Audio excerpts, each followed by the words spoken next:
What's so important in our field is understanding the concept of a dental lab. We developed a dental lab. It's called Aesthetic Design Lab.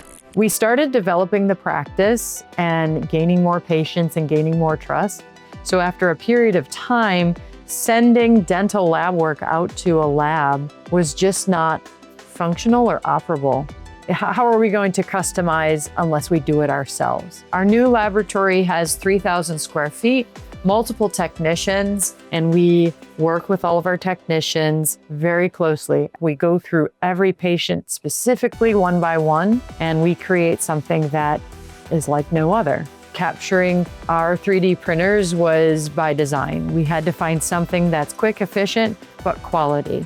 We have a design studio, we have a designer, and he creates things virtually in the virtual world. Any material we can use to fabricate crowns, to fabricate implant bridges, conventional bridges, will be in our mill center. Once it comes out of the sinter furnaces, next it goes to the ceramist. The ceramist is the person who adds the final touch, creates that beauty. There's no way to create beauty in your teeth unless you have an artist. We have an amazing lab, and it's cost efficient and cost effective to our patients.